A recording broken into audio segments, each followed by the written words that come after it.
All right. Hello, everyone. Welcome to our webinar series in the fourth quarter here on how to make inclusion real.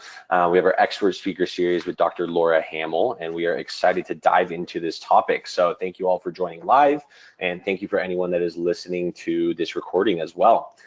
Just a very brief agenda today. We're going to start with some introductions and introduce our expert speakers on the phone today, the reason you're all here. And we are going to go through and talk about this broad topic that I'm sure you hear a lot about, think about inclusion.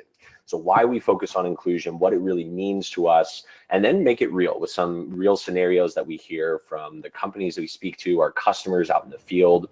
And of course, as always, we want this to be a very conversational, very interactive presentation. So please do think of any questions that you might have, put them in the chat box as we go along, and we will leave some dedicated time at the end to answer those questions.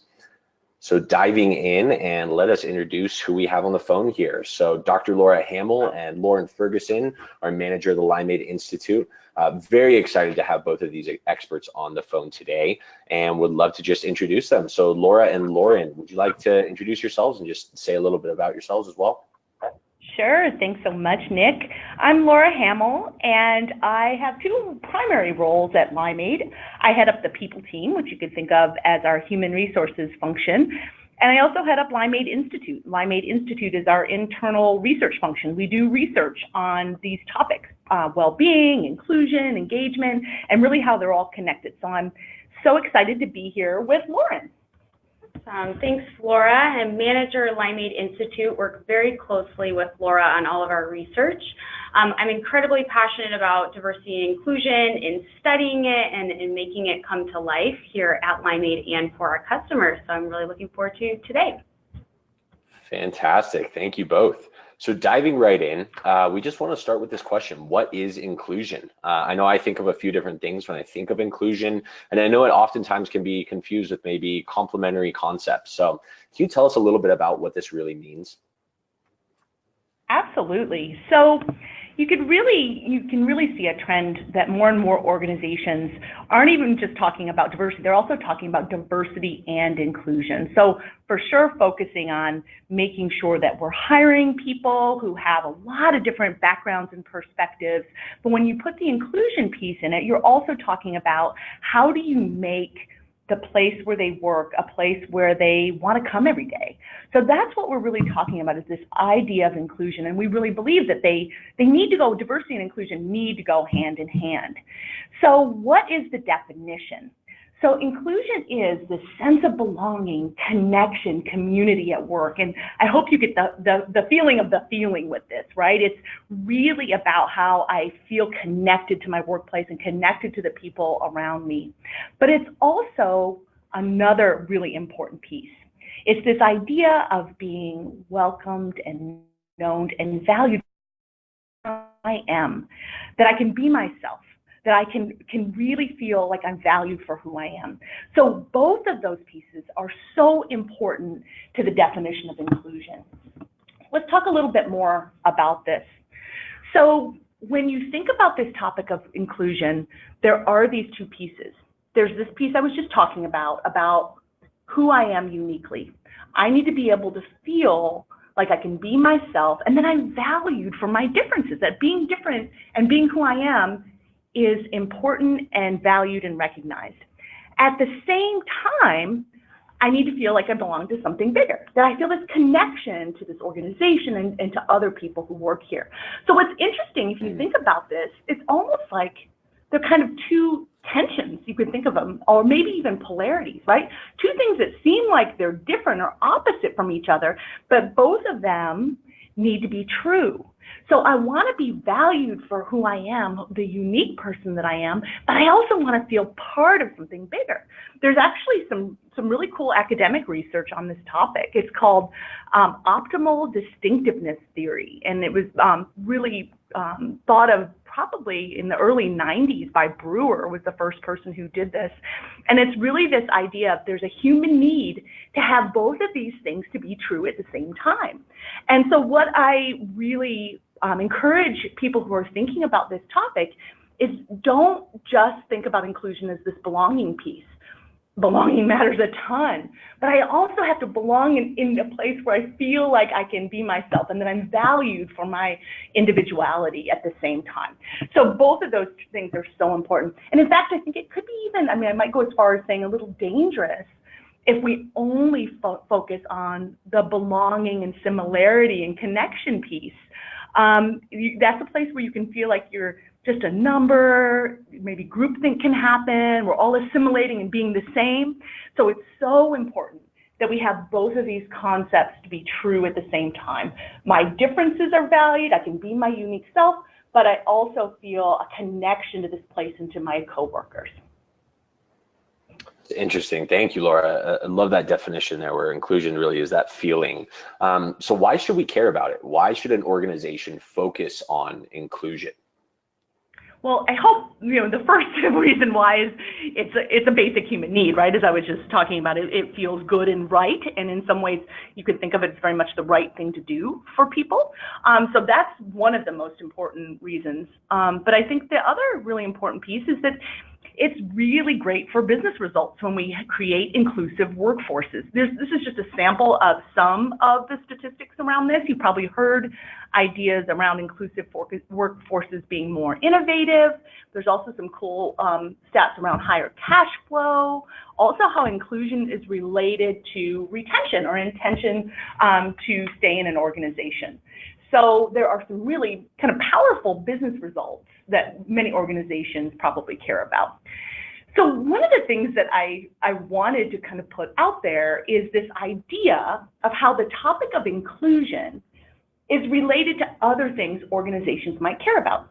And in particular, how inclusion is related to well-being and how it's related to employee engagement. So you could think about that from a statistical point of view, and we're going to talk about that in just a minute, but think about it more conceptually. Just ask yourself, how could I really feel like I have this great quality of life, that I have well-being in my life, that I feel good and I live with purpose if I don't feel valued at work? Or if I can't be who I really am? How could I really have well-being if I don't feel like I could bring my whole self to work? And then on top of it, think about this idea of engagement. How could you come to work, excited to come to work every day, ready to give your all, if your manager belittled you or you were really clear that your manager didn't value you as a human being? So these things are all really interrelated conceptually, but I also want Lauren to share some of the research from Limeade Institute around how these things are connected statistically. Lauren? Yeah, thanks, Laura. And we really started from this natural hypothesis that Laura's talking about, sort of asking these questions. And like most of kind of our starting points at Limeade, we go to the research. So this is from some of our recent research from this year, and studied this relationship, and we're able to find that there really was this connection between well-being, engagement, and inclusion. So this slide summarizes findings from a study of more than 1,000 U.S. workers, and we found that individuals with higher well-being and higher engagement also had higher levels of inclusion at work. So seeing these results at a high level, that there was this connection here, we started to ask some questions about, well, what does this mean? What does it mean to live this out on a day-to-day basis? So, starting with just a really quick Google search, you can see that there's a lot of big and powerful words that describe an inclusive workplace. And I think we can all agree these are what we want our workplace to look like, but what does it really mean to practice collaboration and fairness? I mean, you can't really tell somebody, like, go be more culturally intelligent. Like, what is that really good? Yeah, wouldn't that be nice? So we started looking at how do we break down these big ideas, these big traits of an inclusive workplace into behaviors that can really be repeated over time. So I just want to give one example of collaboration. So ways to start to live out collaboration as an individual employee is, pausing daily to ask what other people think in a meeting. It's super simple. You can learn how to do that over time. Weekly, giving credit where it's due, celebrating the unique ideas people bring to the table. And then monthly, especially if you have employees who are spread out, maybe at different offices or different locations, just reaching out and seeing how they're doing and building that team feel. So I know that inclusion can be super daunting to address. It's a really, really big goal, but our findings show that you can break it down into day-to-day actions that ultimately help achieve this goal of being a place where people want to work and feel like they can be their whole unique self. That's so interesting, Lauren. Thank you for that. It's neat to see that word cloud, and oftentimes those terms that you wouldn't necessarily associate with inclusion and how important they actually are. Making it real, for the organizations that we speak to, a lot of the times it really starts at the beginning of the employee experience through all these fantastic efforts that they're doing on making sure that their hiring practices are very inclusive and focused on diversity efforts. But once employees get there, how do we make sure that the actual employee experience, those 1,000 little interactions that they have every single day that make up their work experience, how do we make sure that those are actually inclusive? Yeah, that's a really good kind of lead-in question, because I think the first part of it is, let's make sure we have inclusion as part of this conversation, right? I think there are some organizations who are still primarily, they're focusing on diversity, which is wonderful, which we should, but I think adding on inclusion is such an important part of this. So I think the first thing is, let's make sure that we're putting diversity and inclusion together. I think the other part of this is, how do we move past thinking about these things as programs and campaigns and big events? I think there's value in those kinds of things, of thinking about, this is a program. What we really would argue is, let's make this feel real to your employees. Let's get this to be something that feels true and authentic in your conference rooms when the doors are closed, between employees and managers, that the behaviors that are exhibited from all of us are inclusive. And, sadly, I think that is going to take some work in many organizations, right? We've got probably some work to do around how do we get people to understand at the behavioral level, that's what inclusion is, right? It's not a big, cool program with a neat tagline. It really is about the individual behaviors. I think, Lauren, you've used the term 1,000 moments, right? It's 1,000 moments that get to this idea of whether or not I feel included or excluded. So let's get to that point. And then another thing I'd add on is, let's not just think about this as something that only a subset of your employees should have or experience. It really is something all employees want to feel, right? We all want to feel included. And let's not think about it as just only certain people or certain groups need this new habit formation. So really thinking about it from the perspective of all employees. One of the other things you brought up, Nick, is this idea of retention. So how is inclusion related to this concept of retention? Well, it's probably obvious to you in some ways that if you feel more included, if you feel like you belong, if you feel like you can be your unique self, that you might stay longer, right? Versus the opposite of that. So again, conceptually, it probably makes sense. But we also, in the research that Lauren was describing, we also looked at this topic as well.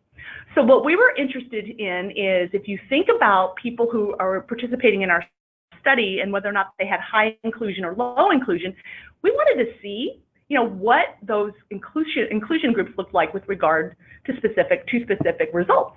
The first one was the likelihood to recommend their company as a great place to work. What we found is that people who had reported higher levels of inclusion were much more favorable, so 97% favorable on the likelihood to recommend their company as a great place to work, compared to 13. That's crazy, a huge difference. Yeah, but then to get to your point around retention, Nick, we also looked on their this relationship with regard to their intent to stay in their organization 3 or more years. And what we found is a similar pattern. People with higher levels of inclusion were much more favorable on their intention to stay in their organization compared to people with low inclusion. Now, what we know is that intention to stay is highly correlated with actual turnover, but it's not a perfect correlation. I think there's a big meta-analysis that was done that showed that intent to stay is correlated with attrition at 0.66. So it's a strong positive relationship between my intention to stay and actually leaving the organization. So, but what the point here is that it seems that inclusion is very much related to both of these results that organizations probably care about. So inclusive workforces not only get people in the door, but keep them in the door longer as well. So it's a great takeaway there. And Lauren and Laura, I know you're both familiar with a lot of the customers that we speak to or prospective customers that we talk to and get the opportunity to speak with that are really struggling on making an inclusive workforce for all their population, their entire population, with very dispersed workforces or remote employees. So how do we make sure that inclusion efforts aren't just something that happens at corporate headquarters or happens once a year? Yeah, and I think to answer that question, Nick, just really underline what Laura was just sharing is that what's key is that inclusion is broken down into these behaviors that your employees can repeat over time. And those can ultimately become habits, which in turn becomes the way that we do things around here. So that's really kind of the secret sauce. Giving that example of collaboration that we just talked about earlier, breaking it down into those things, that can really transcend time zones and borders. So when you're thinking about a dispersed workforce, really breaking it down into those repeatable behaviors. Employee resource groups, unconscious bias training, those are really natural and valuable starting places. And I actually think that both of those are ways that you can, influence where inclusive behaviors are coming out. So leveraging your existing programs in place. So if you already have really strong employee resource groups, how are you using those to teach about inclusive actions? One more thing that I want to note here is just this power of positivity. And what I mean by this is that making your inclusion efforts something exciting, something that people want to be a part of, they want to rally around. Notice that collaboration example, those are all really positive things. It wasn't don't do this. So really focusing on how do I make my inclusion efforts not about what your employees shouldn't do, but about what they can do to be a part of the solution. That's a great point. And then what about, in listening to you both speak, and as someone that's not necessarily looking at the data every single day, it really seems like inclusion has to do with the individual and the feeling of the individual. And really that inclusion is only something that an individual employee can tell us whether or not they feel included or not. So how do we make sure that we're not only asking employees those questions, but asking the right questions as well?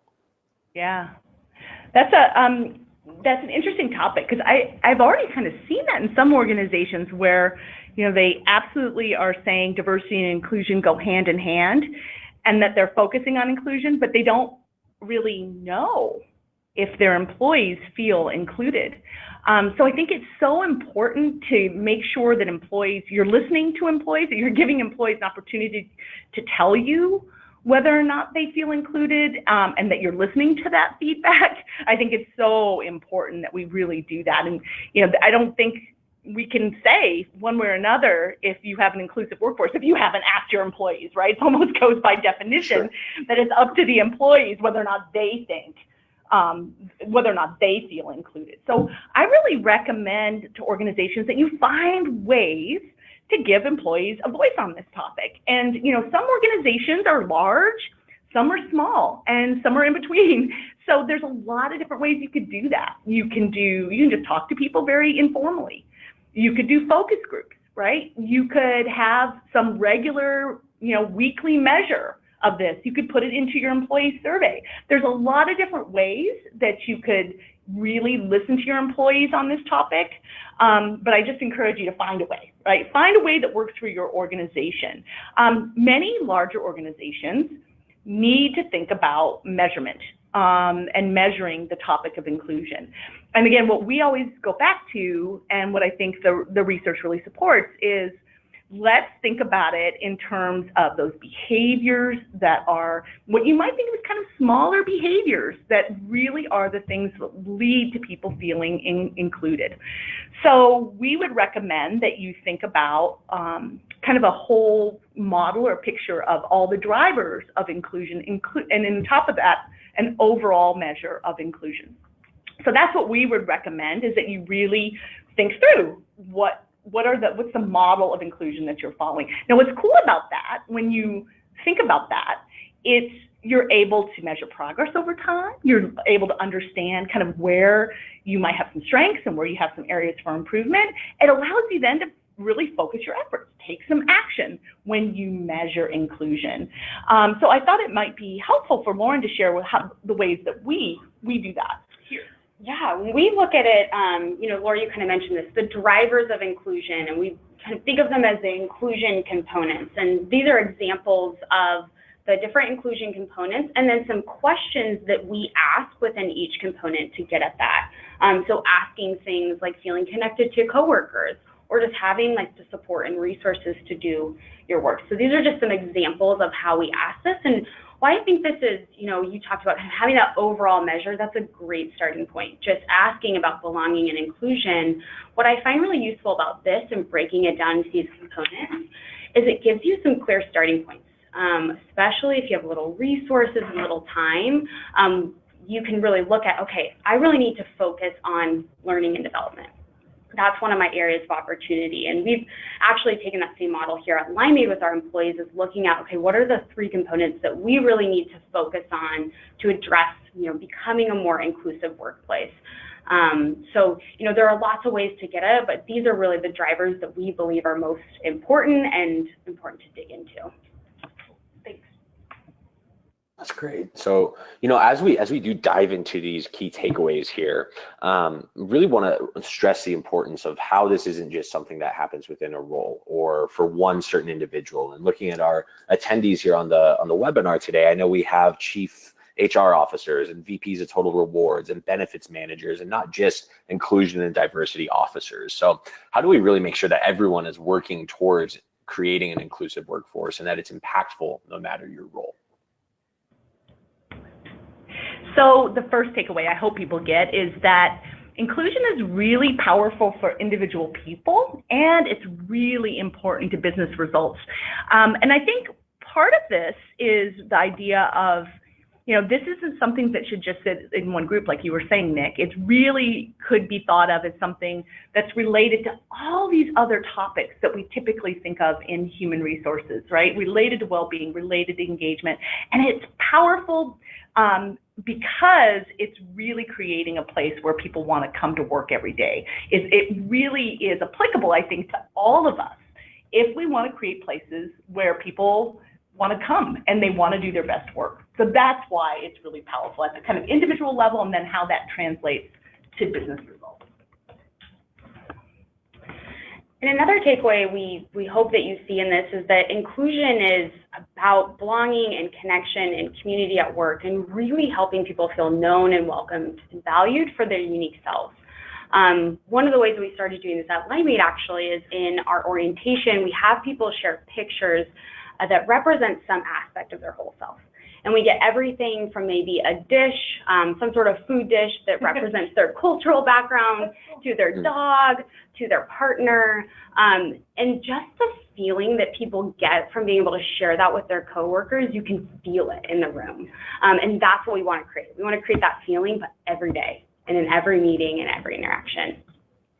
The third one is really about this idea of the balance of these two concepts, as Lauren was just saying, that I think the more that organizations can understand it for sure is this idea of community and connection and belonging, but it also very much has to be this idea of being recognized for who I am, for my uniqueness. And we have to have both of those things that we focus on, both of those things being true, right? We have this polarity or tension, but I think if we dismiss the individuality, we're really missing something important.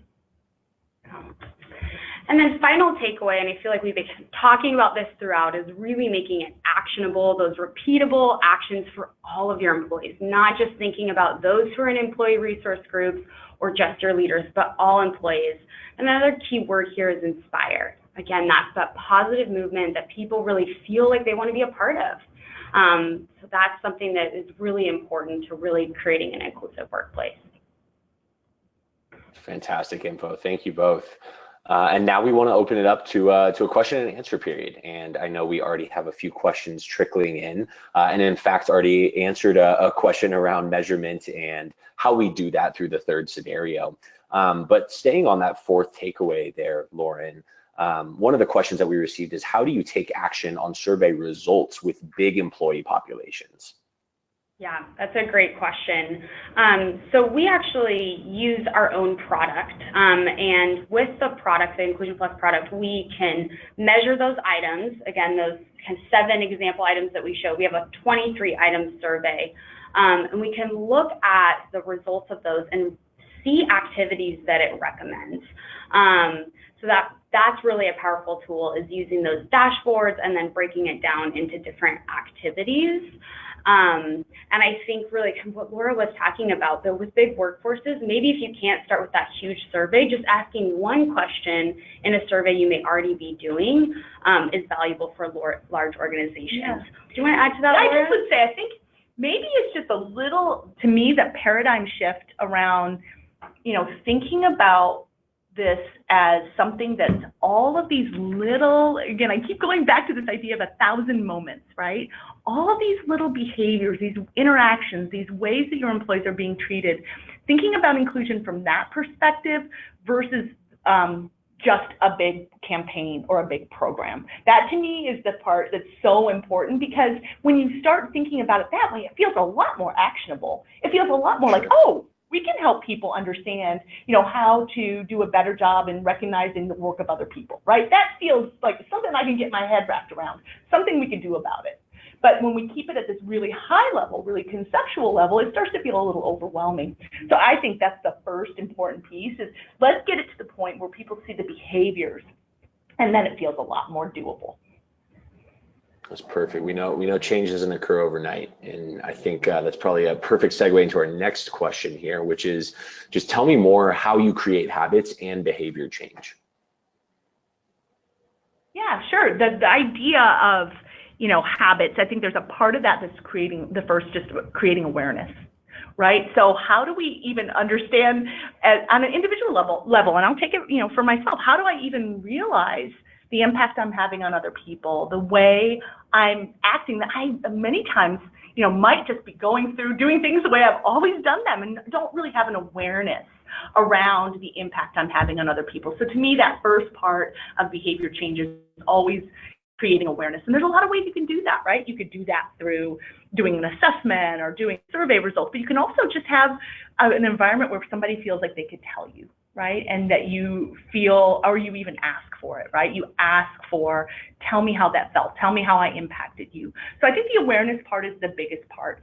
I think then getting back to what I was saying before about just making it really behavioral and taking those small steps is so important. And then just really committing to that improvement is a really big part of this. So I think there's ways that you can do that very naturally. I think there's ways we could think about that from a programmatic level. And there's also ways, that is part of what our Inclusion Plus product does as well. Yeah, and to give just a specific example of how to do that, one thing that we started using was actually our own hashtag. And it was #BeKaleidoscopic, which was a play on our overall inclusion program called Limeade Kaleidoscope. And you'd use that hashtag if you saw people living out inclusive moments or demonstrating inclusive behavior, or sharing a part of their whole self. So that was a way where we were really celebrating it, we were calling it out, we were showing what that means. So I think, to give an example of how you behavioralize it, using that hashtag and kind of that positive momentum from your community was really powerful. And saw a lot of traction with that. Yeah, and for other people to be on the lookout for. Yeah, right? exactly. It's kind of a different way of thinking about it. Like, I'm looking for other people to be inclusive, and I'm going to recognize that. I think that was so cool. Mm-hmm. Great. And just one more, I guess, clarifying question here on what you pointed to earlier, Laura. Sharing survey results, does that leave your company vulnerable? Yeah. So that's a really, I completely get that there are real legal concerns around stuff like this. I think the idea is that if you are committed and you're going to take action, then you're not vulnerable, right? You are actually saying, we hear you, we see you, and we're not putting, blinders on. We're not pretending like this doesn't exist, and we're going to do something about it. I think we need to be more courageous in human resources and take on these challenges and not pretend like this isn't really happening.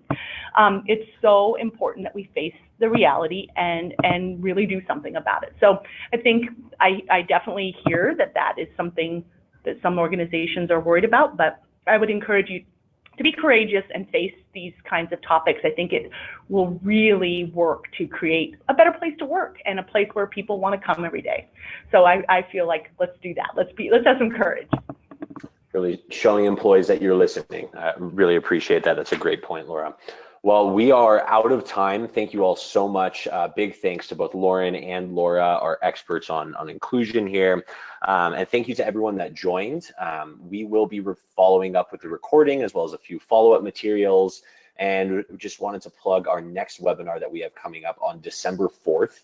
We're partnering with Fitbit and a part of our follow-up series on how to leverage data to better support your employees. So be on the lookout for more information there. And thank you all once again. Hope you have a great rest of your day. Thank you. Thanks.